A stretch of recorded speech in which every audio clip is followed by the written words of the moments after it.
Jujutsu Kaisen is really heating up now, and fans are aware that the story is nearing its conclusion. It's been confirmed that this is the final arc of the series, and the battle against Sukuna is the ultimate showdown everyone is eagerly anticipating. The fight is reaching its climax, and in chapter 263 we saw Sukuna being further weakened, largely thanks to Yuji, the series' main character. Yuji has recently unlocked new abilities, which he demonstrated earlier. Now he's using these powers with great skill, effectively weakening Sukuna even more. In the latest chapter, Yuji devised a strategy to successfully hit Sukuna's soul with his dismantle technique, proving to be highly effective in the ongoing battle. Before we begin, please press the like button and please subscribe to my channel and turn on all post notifications so you don't miss any daily uploads. Now, let's begin. The chapter kicks off with Yuta chanting for Hollow Purple. This leads to the domain barrier for unlimited void shattering. The next page reveals a battered Sukuna who has taken yet another hit from the imaginary technique. This time, Sukuna has taken enough damage that he can't keep up the barrier from the malevolent shrine. Right on cue, Todo and Yuji jump into action.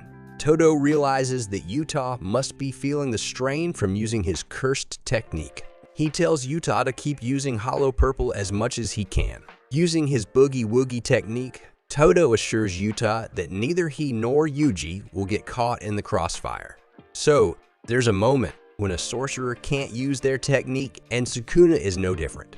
The narrator tells us that right now, he can't use his shrine ability, but before the big fight, Yuta suddenly collapses, and it's not because his 5-minute timer ran out.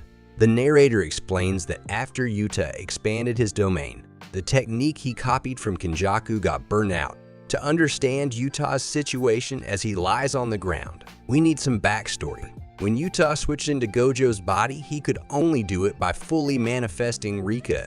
This gave him access to his copy technique and Kenjaku's technique.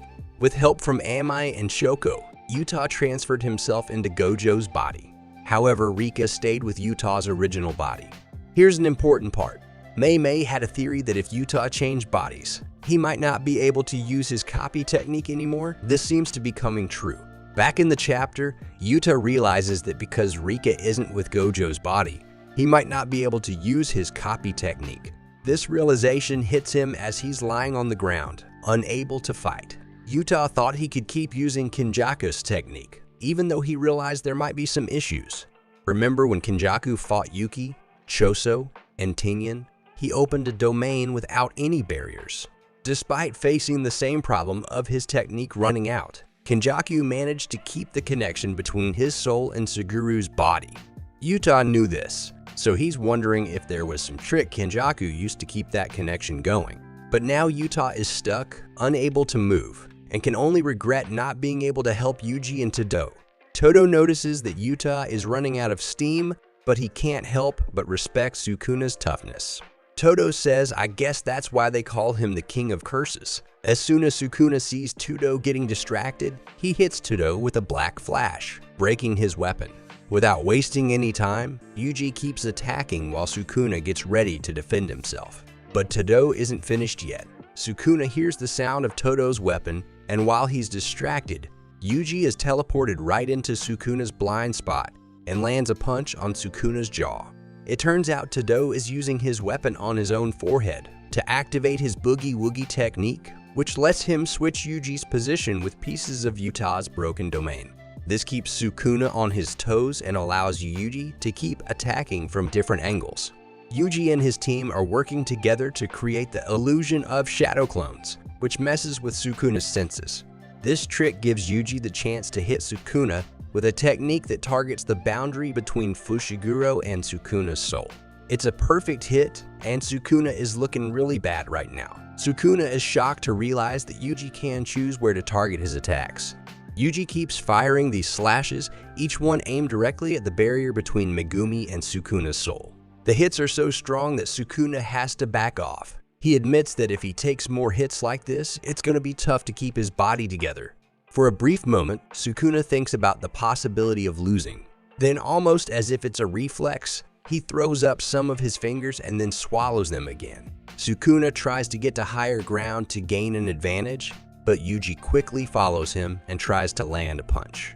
Sukuna dodges in midair and hits Yuji hard. Feeling a bit more confident, Sukuna believes he can win as long as he keeps dodging Yuji's attacks. But Yuji isn't giving up. He keeps up the pressure, determined to break through Sukuna's defenses. So the fight is heating up and it's anyone's game right now. Yuji is pushing Sukuna to his limits, and Sukuna is trying everything he can to stay ahead. Todo is worried that his spare Viper Slap won't be recognized as his left arm. If that's the case, he won't be able to use his Boogie Woogie technique. Despite this, he tries to use the Viper Slap again, but nothing happens. Yuji's position stays the same. Sukuna grins, getting ready to fight his nephew. But then Todo uses the Viper Slap one more time, and this time Hanakarushu appears directly above Sukuna's head. She blows her trumpet, activating the Angel's Curse technique.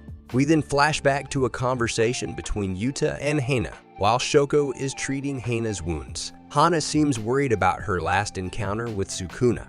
The angel says their job ends once Hana breaks Gojo's seal, but Hana is worried about Megumi and asks what will happen to him. Yuta apologizes to Hana and the angel, saying they might need to use their curse technique again.